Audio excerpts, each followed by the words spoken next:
थी कि उनके साथ कहीं कोई अन्याय हुआ है, कोई कहीं शोषण हुआ है, कहीं भी उनके साथ अत्याचार हुआ है, ये भी नहीं आने दिया। सकारात्मक सोच हमेशा व्यक्ति को आगे बढ़ाती है। नकारात्मकता किसी भी व्यक्ति को, किसी भी समाज को सदैव पतन की ओर लेके जाती है, नीचे गिराती है। और बाबा साहब भीमराव अंबेडकर की यही एक सोच हम सबके लिए बहुत महत्वपूर्ण है कि व्यक्ति की महानता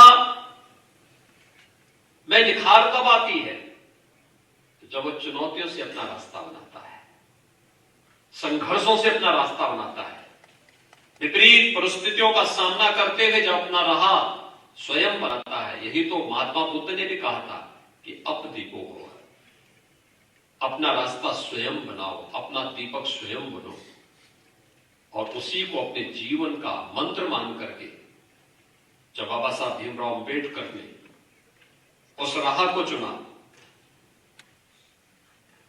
मैं विगत वर्ष भी आया था यहां पर और मैंने तब भी कहा था, अखंड भारत में उस समय दो ऐसे महापुरुष थे जो वंचितों और गरीबों की आवाज बने थे।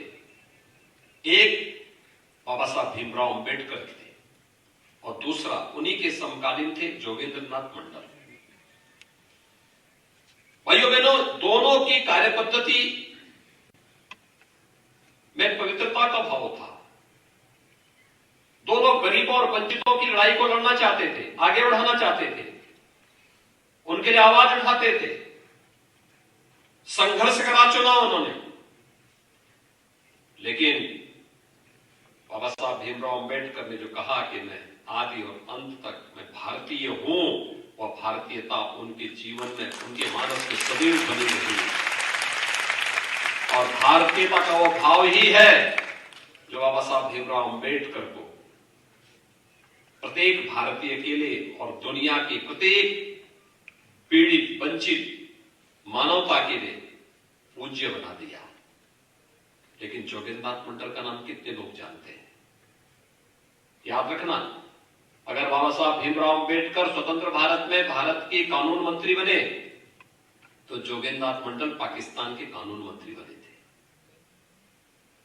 लेकिन जोगेंद्रनाथ मंडल को मात्र 3 यानी पाकिस्तान बनने के चौथे वर्ष में ही वहां से पलायन करने के लिए मजबूर होना पड़ा था, भागना पड़ा था, और फिर भारत के अंदर गुमनाम जिंदगी जी करके एक जो भारत की आजादी के महानतम योद्धा बनकर के बाबा साहब भीमराव अंबेडकर की समकक्ष ही सम्मान प्राप्त कर सकते थे, वे गुमनाम जीवन जीने के लिए मजबूर हुए थे।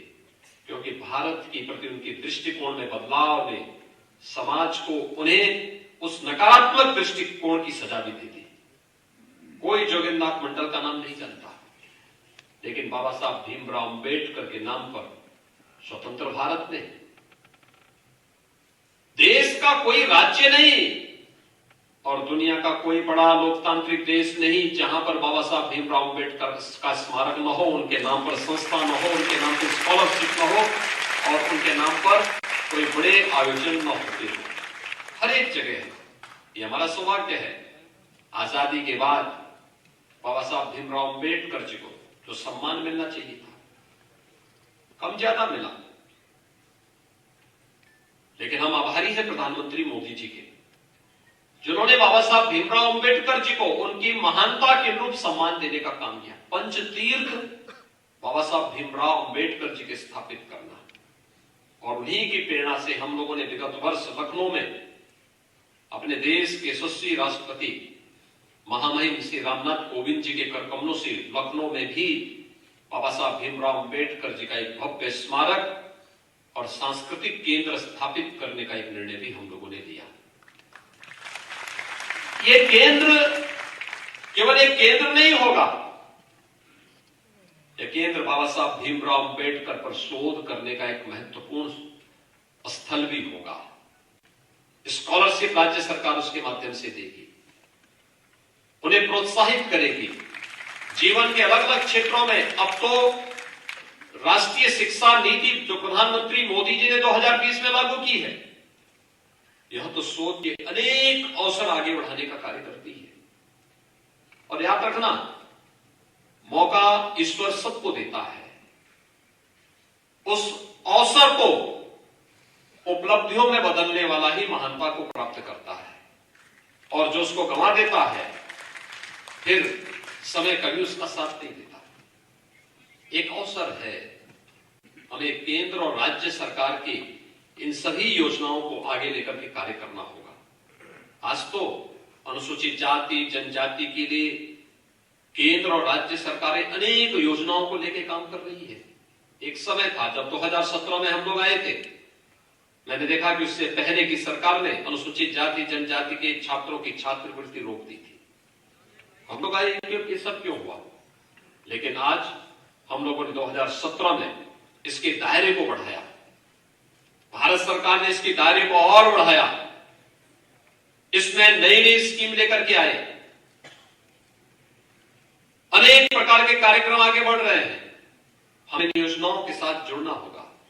बाबा साहब भीमराव अंबेडकर जी के सपने को साकार करने के लिए